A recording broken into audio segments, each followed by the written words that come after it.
Over the past month, the entire world has been absolutely riveted, just holding its breath, as this massive crisis unfolds in a tiny, almost impossibly narrow strip of water. We're talking about a crisis that has brought the global economy to its knees and is fundamentally rewriting the rulebook on modern warfare. Today, we're diving deep into the 2026 Strait of Hormuz crisis. So look, to really wrap our heads around the scale of what is happening right now, we have to talk about the Strait of Hormuz. This is so much more than just a line on a map. You gotta think of it as the world's energy superhighway. I mean, if the global economy had a jugular vein, this would be it. It's the one single lifeline that connects the oil-rich heart of the Persian Gulf to literally everywhere else. Now check this number out. A full 20%. That's 1/5. 1 out of every 5 barrels of oil the entire world consumes has to pass through this single narrow channel every single day. So the gas that goes in your car, the plastic that makes up your phone, the energy that powers pretty much your entire life, there is a very good chance it's sailed right through these waters. The stability of our day-to-day lives is, quite literally, floating on those ships. And now, it's closed. For the very first time in modern history, that artery has been clamped completely shut. And the shockwaves from that? Oh, they're just getting started. What's really striking when you look at this map is that it shows this isn't just some energy crisis for the world's wealthiest countries.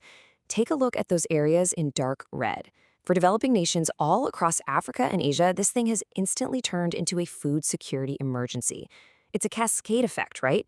No oil getting through means no fertilizer shipments, and no fertilizer means food prices just skyrocket for the most vulnerable people on the planet. So that's the situation. Which brings us to the big question everyone is asking. How did we get here? How on earth did the world's most critical waterway get shut down practically overnight? Well, it all kicked off on February 28th. A joint U.S.-Israeli operation, codenamed Epic Fury, launched these absolutely massive strikes on Iran. And in those strikes, Iran's supreme leader was killed. Iran's response was, as you can imagine, immediate and brutal. But the real game changer? That came just a few days later, on March 4th. That's when Iran's Revolutionary Guard did something unprecedented. They didn't just attack ships, they closed the strait. Period. Essentially taking the entire global economy hostage. And this is where things start to get really complex. Because this isn't your grandfather's war, fought with tanks and planes on some distant battlefield. No, this is a 21st century conflict. A multi-front war being fought with missiles and money and malware, all at the exact same time. On the traditional military front, it's almost impossible to know what's really going on. U.S. Central Command is reporting overwhelming success. They're claiming to have hit over 10,000 targets, basically decimating the regular Iranian Navy. But then you look at Iranian-aligned media, and they're claiming they've done the impossible, sunk 2 American aircraft carriers and wiped out more than 20 U.S. bases. The real truth is probably buried somewhere deep inside the fog of a relentless information war. So you're probably asking yourself, how can Iran possibly even think about standing up to the full might of the U.S. military? And the answer is a strategy that's called asymmetric warfare. Think of it like a heavyweight boxer trying to fight a swarm of bees. Yeah, the boxer is way stronger, way more powerful, but the bees are everywhere, they're unpredictable, and they can sting from every single direction at once. It's not about matching strength for strength. It's about using your opponent's own size and power against them. And here's the truly wild part. The U.S. military actually saw this coming.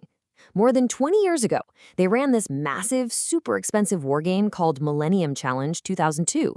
A retired Marine general playing the role of the enemy used these exact same low-tech tactics, small boats, swarms, overwhelming numbers. And guess what? He sank an entire U.S. carrier strike group.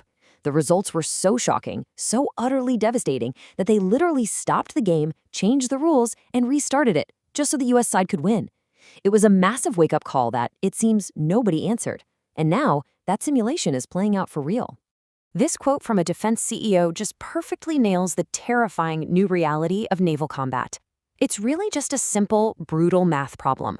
A billion-dollar warship is incredible, right? It can probably defend against a dozen threats at once. But what happens when you throw 1,000 cheap drones at it, all at the same time? At some point, the numbers just win. And that is exactly what Iran is counting on. Okay, so let's talk about the money, because this is where the crisis really starts to hit home for every single one of us. In just 1 month, the price of oil didn't just go up, it skyrocketed by over 50%. And that's not just some number on a stock market ticker. That's the price you're paying at the pump. It's the cost that gets baked into everything you buy, from your groceries to your Amazon deliveries. This is basically a global tax on every person on the planet. But again, this economic war hits the most vulnerable people the hardest. This table here, it shows the real welfare loss. We're talking the direct hit to people's quality of life in several developing nations. I mean, for a country like Zambia, it's a crippling blow of nearly 5.5%. As we saw on that first map, for millions of people, this isn't just an inconvenience. It's a full-blown food and humanitarian crisis happening right now. And the battlefields just keep multiplying. We're talking about intense cyber warfare, with Iran jamming GPS signals, basically turning massive multi-billion-dollar ships into blind giants. We're talking infrastructure attacks, with both sides hammering airports, oil refineries, even the data centers that run our digital lives. And all the while, Iran's network of proxy fighters across the region is like a tinderbox, just waiting for one wrong move to set the entire Middle East on fire. So, with the world teetering on a knife's edge, you'd think everyone would be desperately looking for a way out of this, right? Some kind of diplomatic solution, an off-ramp from this crisis before it spirals completely out of control. But so far, that search is coming up completely empty. And here's why. The two sides aren't just on different pages. They are reading from completely different books. The US is demanding that Iran essentially disarm completely. Meanwhile, Iran is demanding that the US pay for all the damages and then just hand over the keys to the strait. They're not even speaking the same language at this point. To make matters even worse, the rest of the world can't agree on what to do. The US is trying to rally a coalition, get a group together to escort ships through the strait. But a lot of its traditional allies are getting cold feet. Europe is terrified of escalation. The Gulf states are worried about being left high and dry if the US suddenly pulls out. And then in the other corner, you have Russia and China, who are actually cozying up to Iran, challenging America's whole role as the world's policeman.